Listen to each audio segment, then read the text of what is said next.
Good afternoon, everyone. This is the real pastor, the true pastor, the bishop, Devin Miller, and you are seeing another edition of Financial Matters. Why? Because financials matter. This is our monthly show that we do when I bring on a special guest from the financial world to kind of talk about not only what they do and how they do it and why they do it, but how is it important as believers to be good stewards over our finances from their perspective. So I welcome everybody to the broadcast.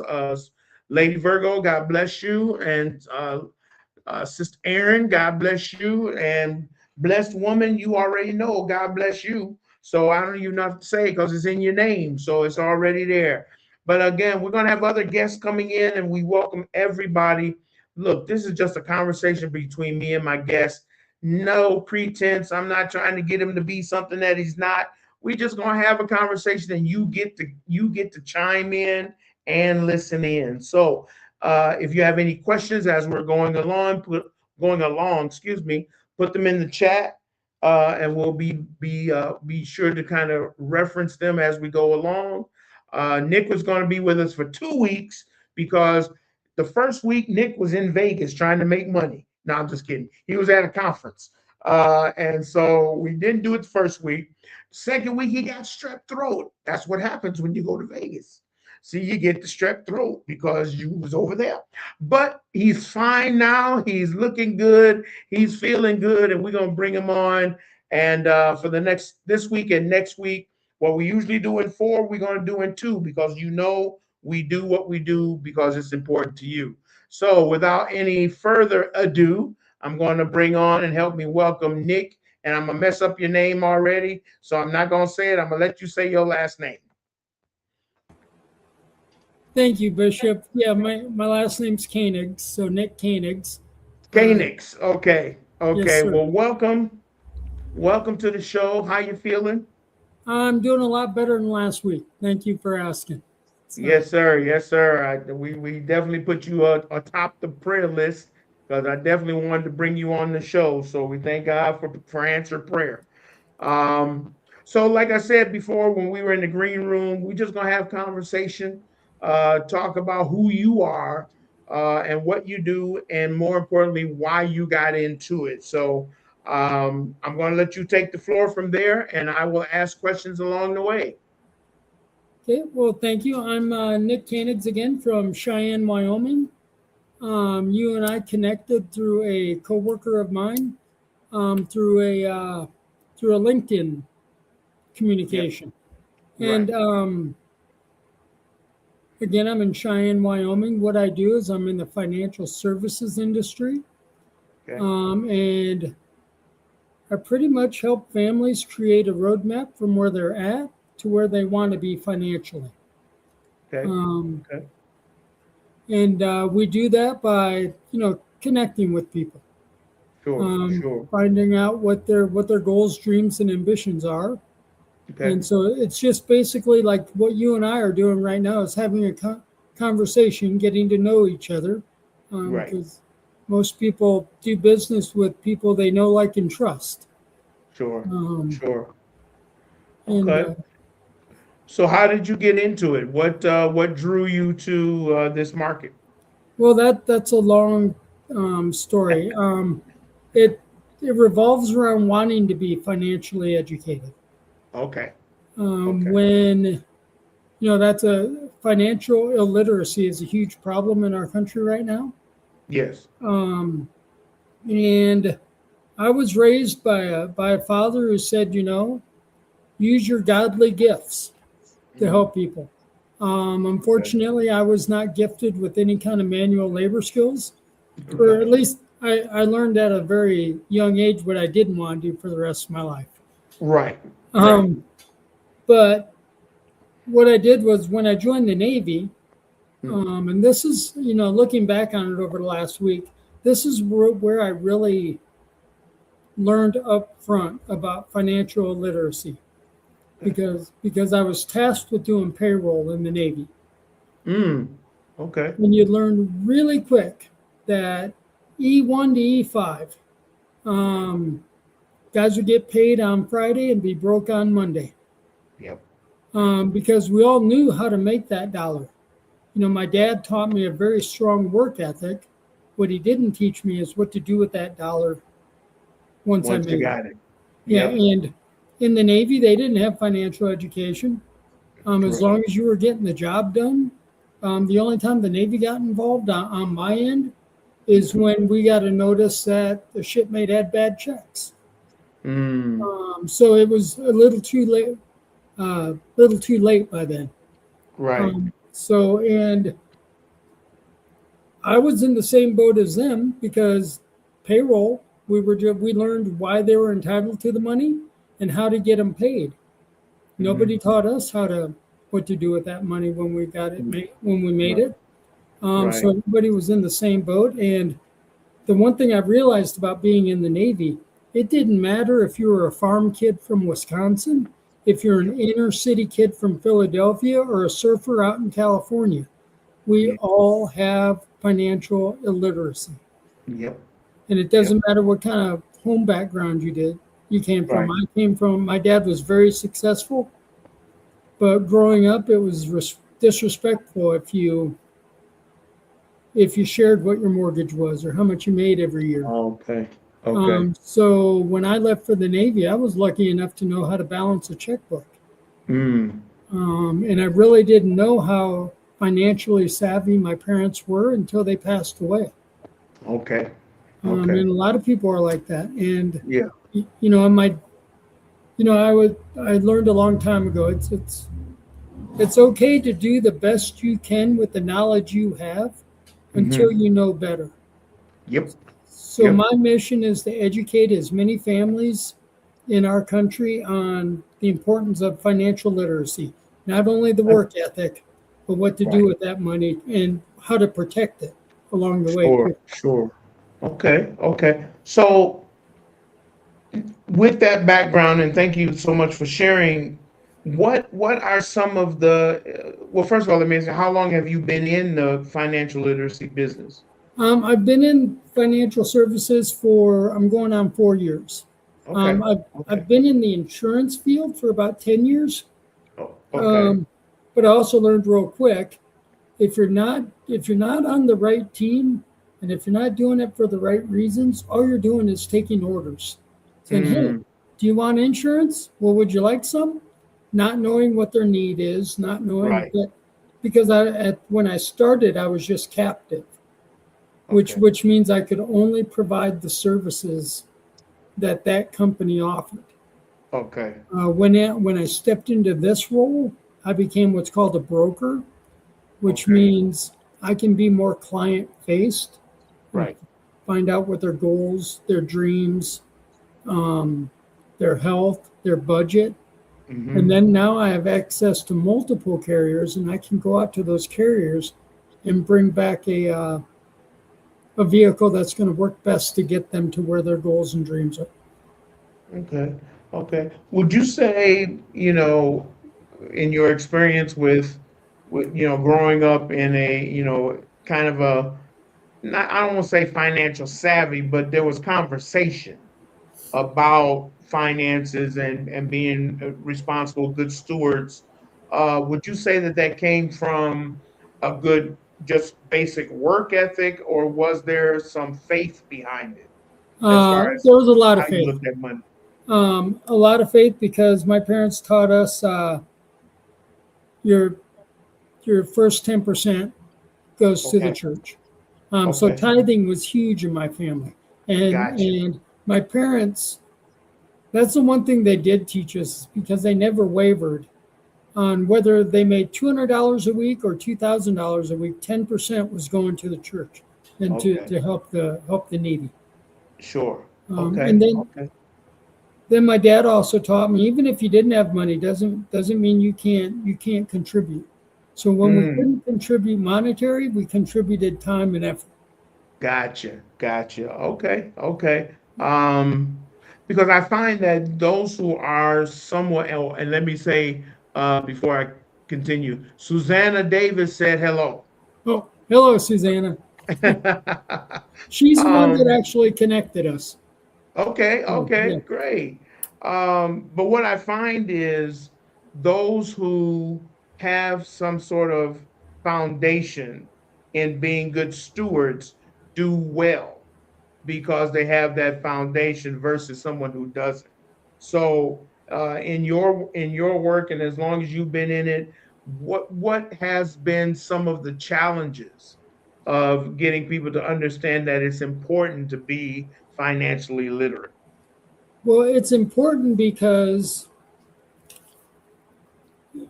it's timing, right? Okay. If you learn it young enough, you've got time on your side. So Yes. you've got time to put in savings and allow it to, without getting into the weeds, but allow Yeah. it to grow. You've got time on your side. Okay. Um, if you're in your 50s, like myself, and then get educated, you can still achieve that. It's just going to take more money Right. to contribute because you don't have as much time on your hands. Right.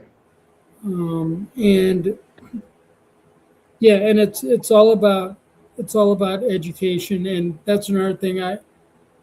My goal is to educate as many churches in my community, um, and so that they can pass it on to their congregation, and we can. That's the one thing I love too is we can help people at every stage of life, Okay. at every stage of income. Hmm. There's some services out there that, yeah, we can help you, but you need to have a minimum of this much money in assets. And Right. it's going to cost you thousands of dollars. Yeah. What we offer is we meet you at where you're at Okay. and we work with what you've got to help you grow towards your future. Okay. Okay. Okay. So in general, what is it that you provide through the education that you give? Okay, so the education I give is we do what's called a financial needs analysis. Okay.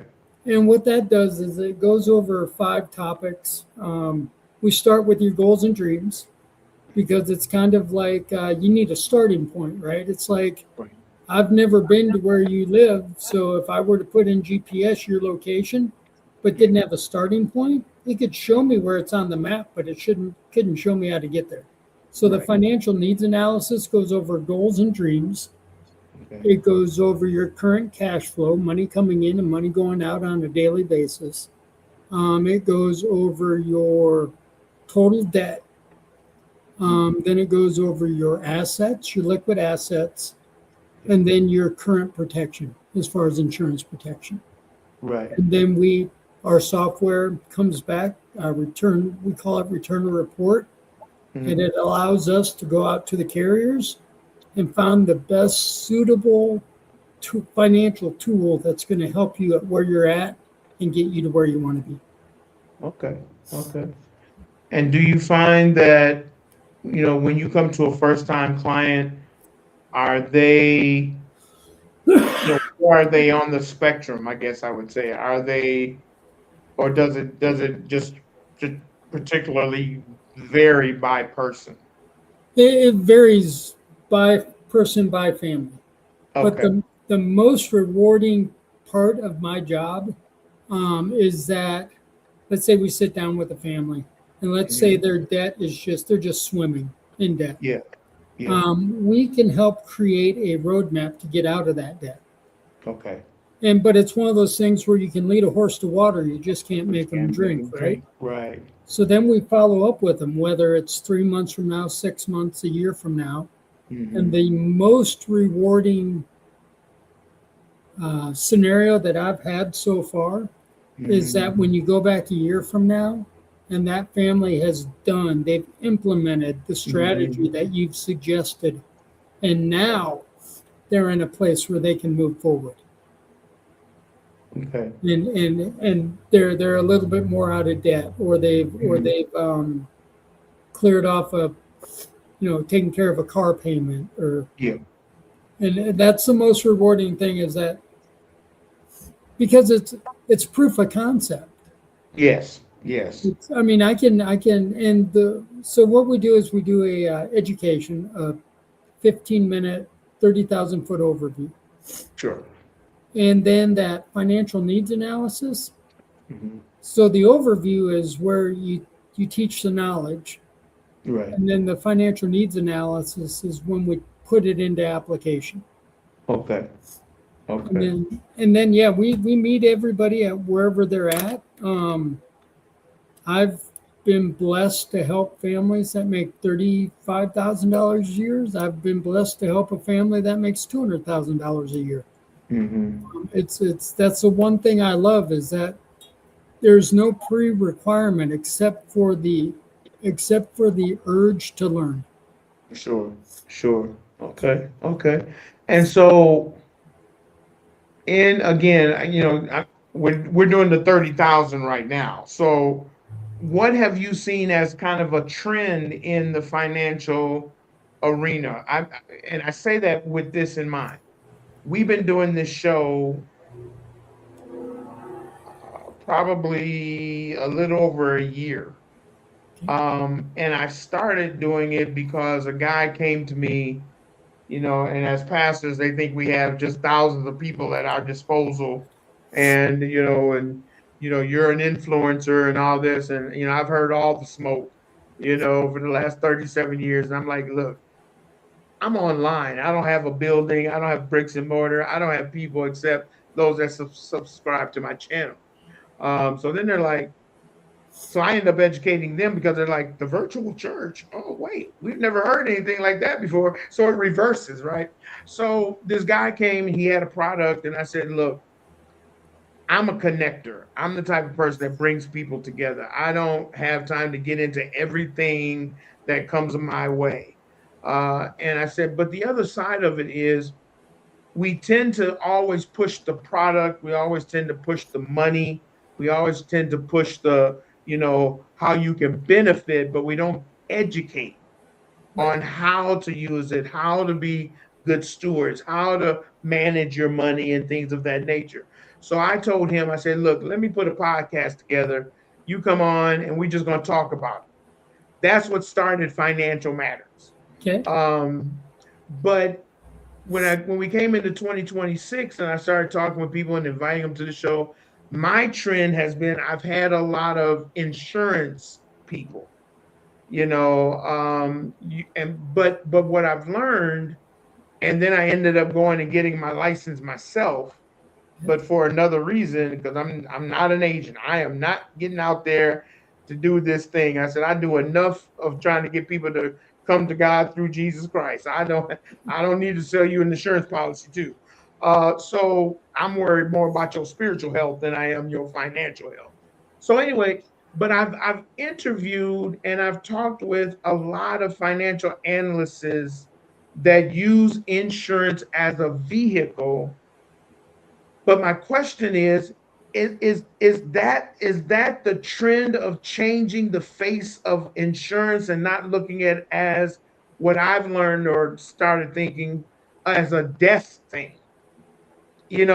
We only get insurance because we want to be covered to cover our final expenses and all this kind of stuff, as opposed to using it as what I call an investment tool and a legacy builder. Right. So have you seen that shift It in the time that you've been in it? Yes. Mainly because we've got financial tools that can help protect against downturn in the market. Okay. And Okay. that's the biggest, especially for investors, right? Right. Because there's three ways you can save money or invest in, three places you can put your money. One is in a fixed option, which is just like a savings account Okay. where it's insured. It's not going anywhere. You know that if you put $10,000 in, a year from now it's going to be $10,000, Gotcha. or a little more, depending on the Yeah. interest. Right? You're lucky if it keeps up with inflation. Inflation. Yep. The second one's called a variable, and that's putting your money in the market.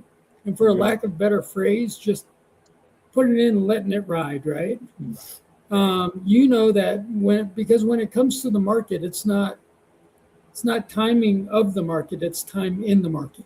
Do Right. you have enough time to recuperate if there should be a massive downturn in the market? Because it's Right. guaranteed there's going to be a downturn. Okay. What we offer is something what's called an index, where you Okay. mirror the market. Hmm. But should there be a downturn in the market, your money's protected against any downturn. Okay. So Okay. you receive all the gains with no risk Right. of loss. Gotcha. Okay. And yeah, and that's where people are misinformed about insurance, because people say it's almost like a taboo word, right? Yeah. Yeah. Um, they think, well, no, I'm in my 20s or 30s. I'm not going to die yet. Yes. It's Yes. but that's all they know it as is death insurance, Yeah. not something that they can build on and use while they're still alive, Hmm. if need be. So that's what I love it when it clicks with a client Right. that, oh, Right. that's what it really does, or Hmm. that could be an option, and Right. and you just you literally see their shoulders relax, and it gives them a second to breathe, Yep. because they're so busy being on that hamster wheel and not Hmm. knowing where to start. Right. I When I was in high school, I took intro to business, and Okay. that was only because I was on the college path. If you were going to Votech or junior college, Yeah. you may not have had that offered. It was an elective. Well, all they Right. did was they taught us how to read the stocks. Okay. And the best thing I got out of that was, in the Navy, I got really good at the 10 key, because that's where I learned how to do the 10 key. Yep. Um, Yep. but it's still basic financial literacy is still not taught in school. I mean, we don't have checkbooks anymore, um, Right. Right. but it's hey, before you, because the average everybody in America does three things in common. What separates the 95% of Americans from the top 5% Americans Hmm. is the average American, when they get paid, they celebrate. They go out and Hmm. have a good meal, or they buy those iPods, or that whatever the trend is, right? They go out and Right. then they're like, oh, we're adults. We need to pay our bills. And then whatever's left over, that's their discretionary. If anything's left over, that's their discretionary. What the top 5%ers do is they do the exact same thing, they just flip it.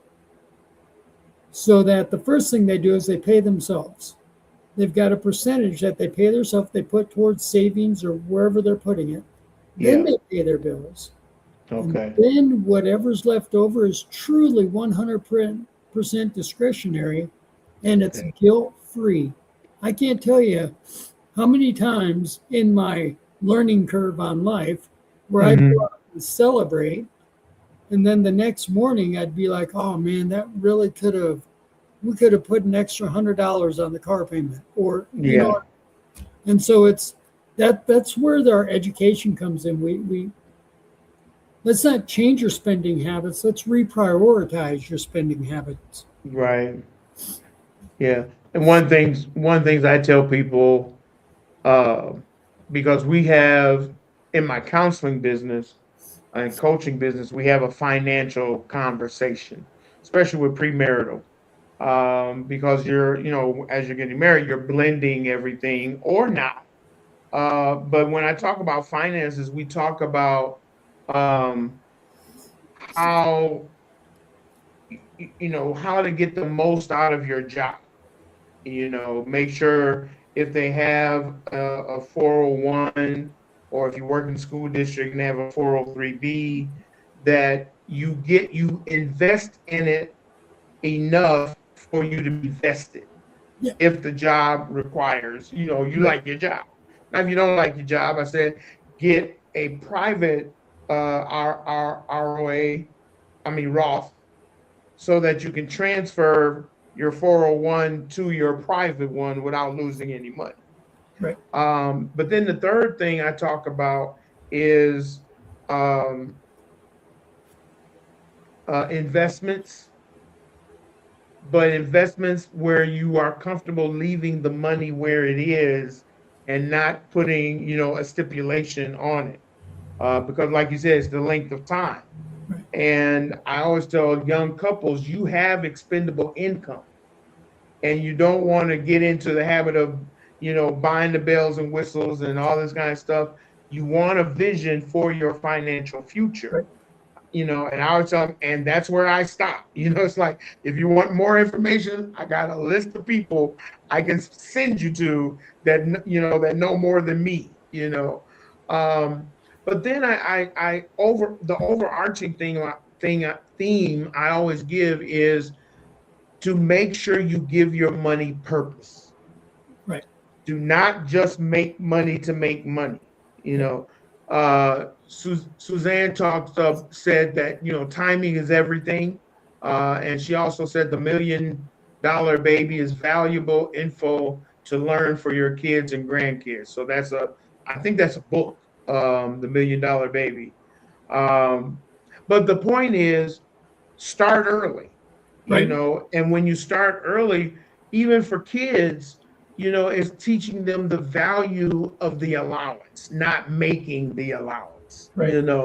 um, and so with that thought in mind, have you found in your talking with people that do they come to you out of desperation, or do they come looking for information?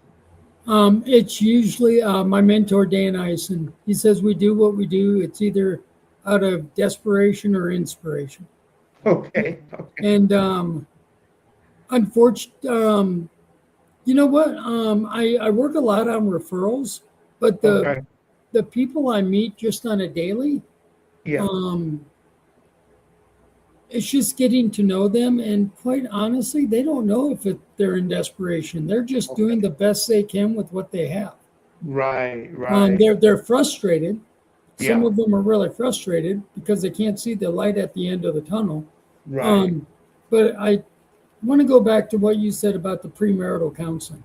sure, One of the most rewarding things I do with one of my churches is that I sat down with a couple who are going to get married, okay, and the one thing you don't realize is not only are they going to commingle their income, mm-hmm, but they may both have two totally different spending philosophies. yes, yes, Um, I was raised as a delayed gratification. yes, You know, yep, my dad said if it was, and that's how me and my brother you figured out our parents. If it was something we wanted, we'd go to mm-hmm, mom. But if it was something that would prevent us from going to work or school, we'd go right, to dad.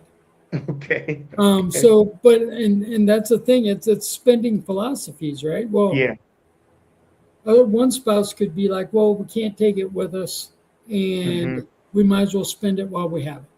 yeah, The other philosophy would be totally opposite. Hey, let's think right, long term because we don't know what tomorrow's going to bring, right, right, and let's make sure we're financially protected. So sure, that's like really having.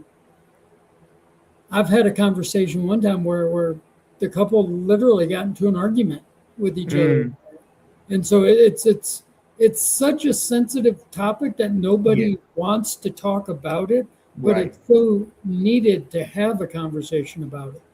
mm-hmm. Yeah, that's I'm glad you said that, because one of the things I do teach also when I do premarital is delayed gratification along with preparation. So Right. when we talk about family planning, there's 5 topics we talk about. We talk about communication, conflict resolution, um, family planning, no, finances, family planning, and family dynamics. And so when I talk about finances and family planning, um, I always say your wedding is going to be your biggest ticket item that you've ever done.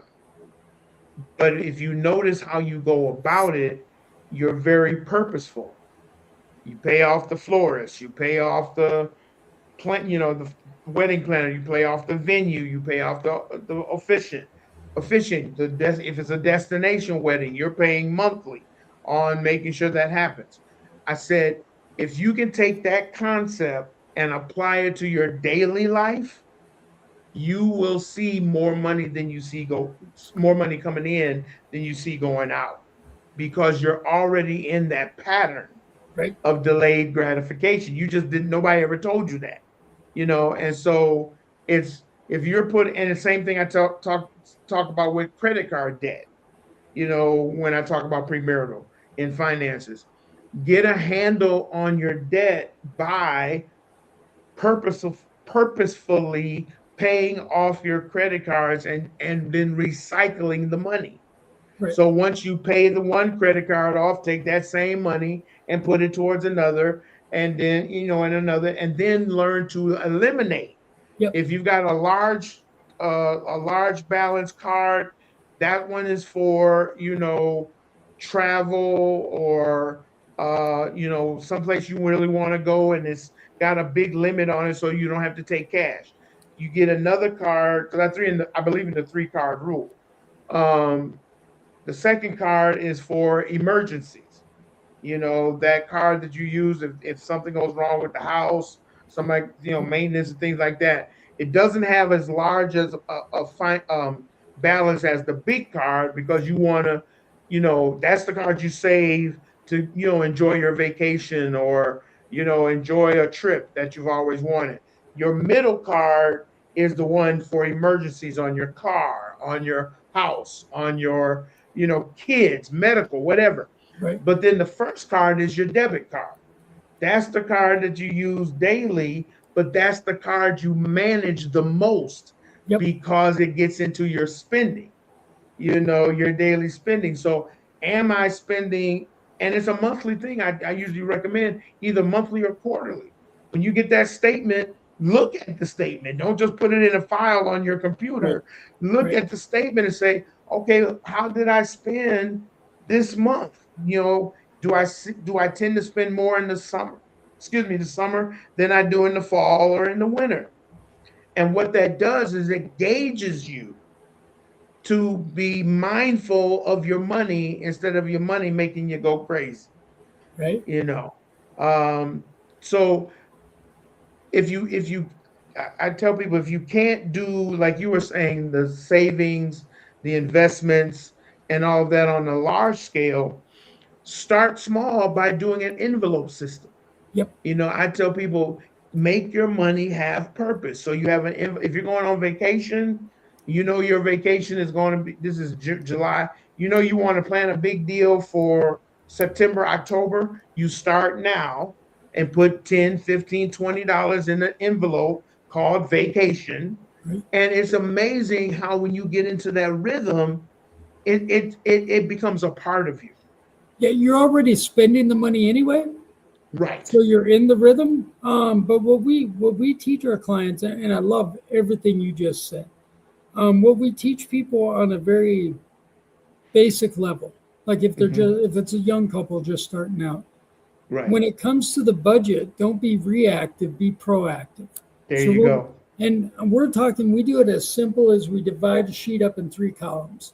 The Okay. first column is going to be the bill, whatever it is, the mortgage, groceries, and the second middle column is going to be projected. Okay. Okay, so it's July, so in August we think we're going to spend $400 on groceries. And then on the right, on the final column, you put actual. Okay. And you do that for 3 months in a row so that you Hmm. can get a grasp. And then Yep. you can see where, hey, we're really eating out way more than we should. Yep. Yep. Let's curtail that. Let's not totally cut it out, but let's knock it Cut down. it down. Yeah. Yep. Because if it's cold turkey, nothing lasts. Right. Right. And we're trying to reinstill better spending habits. Hmm. Right. So yeah, I we're on the same page there.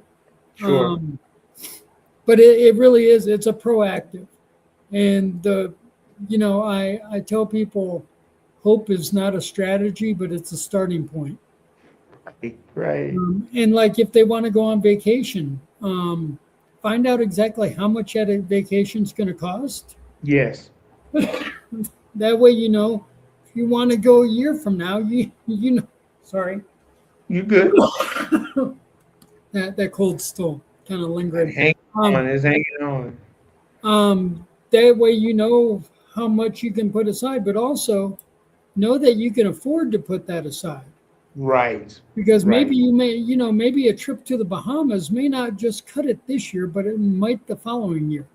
Right. But still reward yourself with something Yes. at the whether it's a staycation or Yep. because we all start out small. Right. Right. But Yeah. yeah, it's small daily habits over time are going Mm-hmm. to lead to success every 100% of the time. Yep. Exactly. And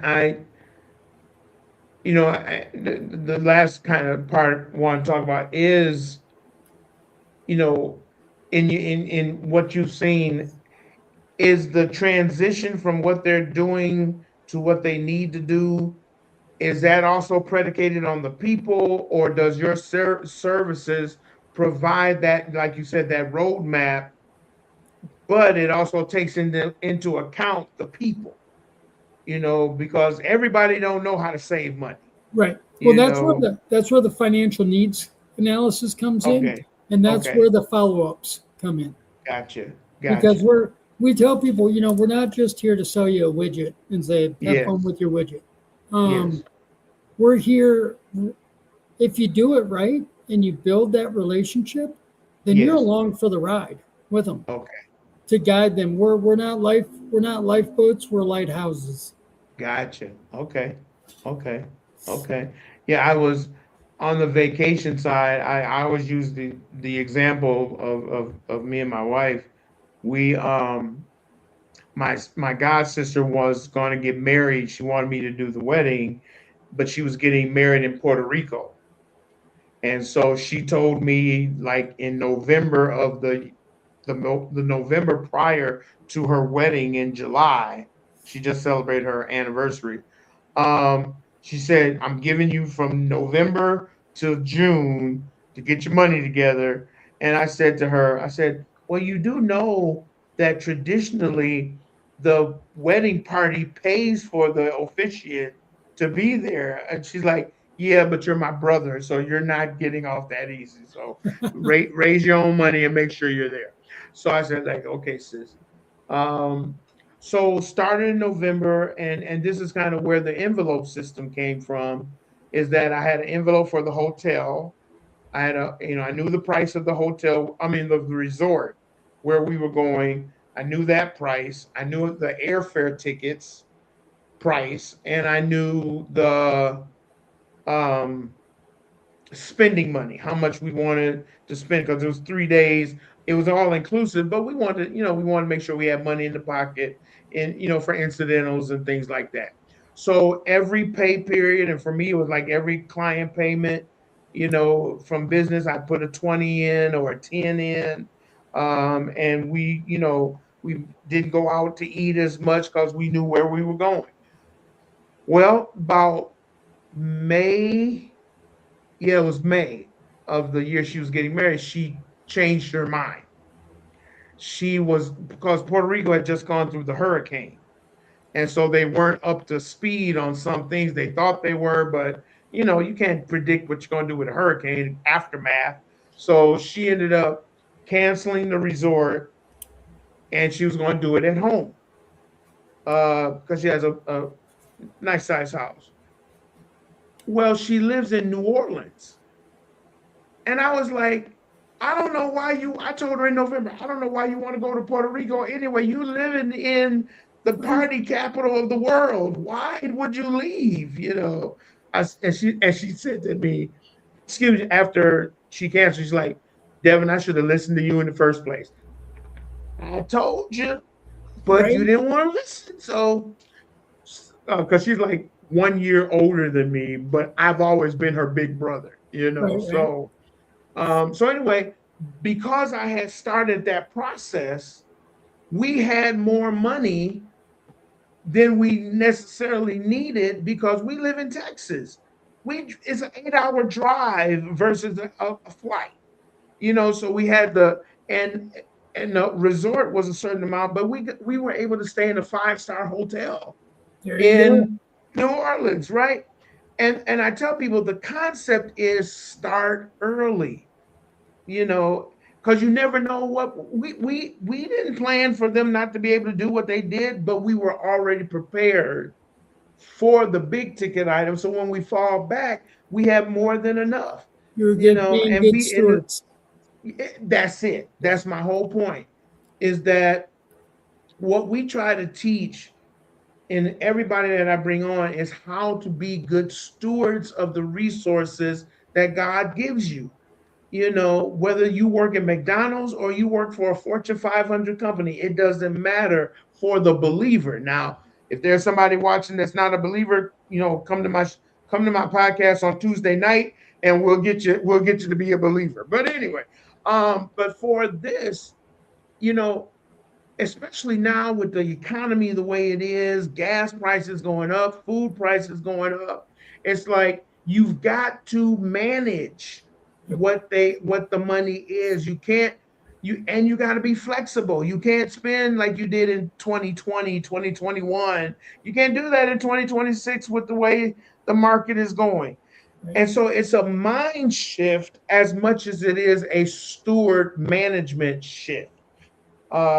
So in the last couple of minutes we got, let me ask this last question. Do you see let me ask it this way. Where do you see the work? Is it in the mind or is it in the resources?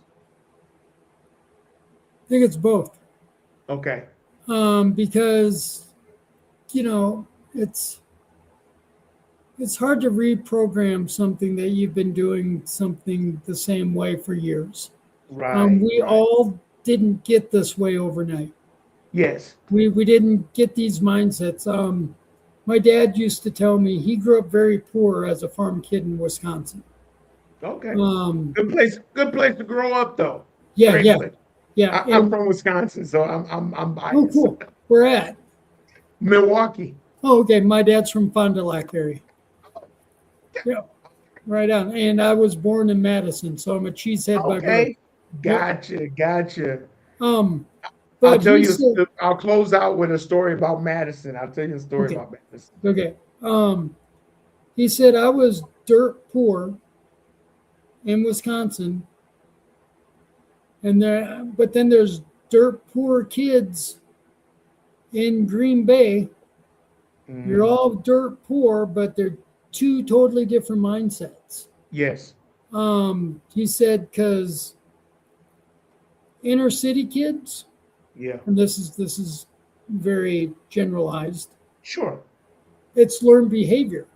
Yes. You can't expect them to not accept government assistance if they saw Right. their parents and their grandparents Yep. Yep. looking, because for them that was making a paycheck.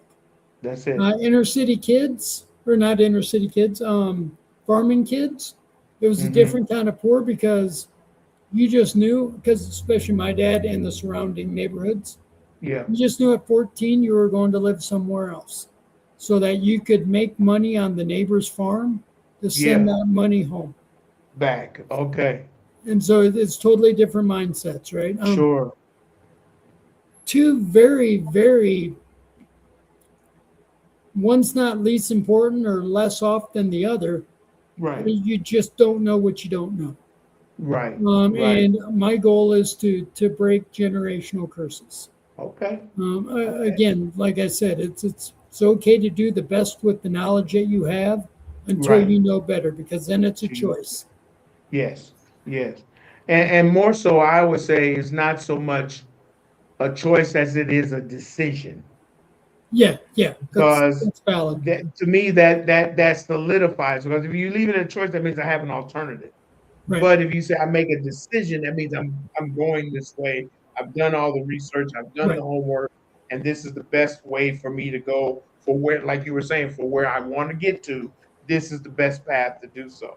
Right. Yeah. Decision, not choice. I apologize Yeah. about that. Yeah, Yeah. no apology. We just talking. Um, Um, okay, well, sir, we done reached our time for today. Great conversation. So let me tell you the Madison story. okay.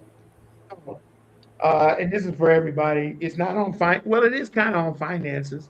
Um, when I went to a predominantly white school in Shorewood, Wisconsin, which was Okay. it was a village. It wasn't even a place; it was a village. Oh, But I it know was very, exactly where it's at. yeah, very rich. So I was blessed to go there, did my thing, and so my counselor was like, "So where do you want to go to college?" Because it was a college preparatory school, even though they didn't announce it like that. So I said, "Well, this is 19. I was in high school from 79 to 83. So that was UCLA was winning championships. Okay. And now I play basketball, but it's not like I'm UCLA basketball. But I just wanted to be on a campus that was winning championships, right? So my counselor was like, "Oh yeah, you can go to UCLA. You got the grades. They'll accept you and things like." I'm like, "Okay, cool." So I go home and tell my dad, and he goes, "Oh, okay, you want to go to UCLA? Okay. So how you going to get there?" I was like, "Dad, you gotta fly me to California." He's like, "Oh, okay, okay, I can see that." He's like, "How you gonna get home?" I was like, "Dad, the same way I got there, you gotta make sure I get back." He's like, "Oh, okay, okay, that makes sense." He's like, "So how often do you think you're gonna come home?" I said, "Dad, there's Thanksgiving, there's winter break, there's spring break, and then I'll be home for the summer. So I plan on coming home on those breaks." She's like, "Oh, no, no, no. Not if I'm paying for the flights. You're going to come home winter break, spring break, and summer. That's it." He's like, "Well," I said, "what am I supposed to do for Thanksgiving?" "You're going to have to figure it out. You better make some friends that are going to invite you over for dinner, or else the dorm is going to do it." So I was like, "But I can come home for Thanksgiving." I mean, he was like, "I'm telling you what it is if it's coming out of my pocket. And so UCLA was off the table. I said, "All right." So I was left with Madison because I got accepted at Madison and I got accepted at the University of Minnesota. Okay. So all my friends were going to Madison. And so I said, "I don't want to go to Madison because it'll just be a reliving of high school. I won't really buckle down and all this kind of stuff." So I chose the University of Minnesota because it was far enough away that my dad couldn't sneak up on me, but it was close enough for me to get home for Thanksgiving dinner. So that is how I selected my college. I think our dads were best friends. my my dad Exactly. moved out here after he retired, and he lived. Me and my brother are 4 hours apart, so he picked the Okay. town that was 2 hours in between each, right in the middle. Gotcha. And he said, it's far enough, or it's close enough in case of a family emergency, but far Yep. enough where you got to call first before you come over. That's it. That's it. That's exactly what I told my dad. I'm far enough away, but I can come home on the weekends because it was just a 5 hour drive. And so, I just pop up. I tell Dad, "I'm come home for the weekend." He'd be like, "Okay." But he would say, "The screen door locks at 10 o'clock."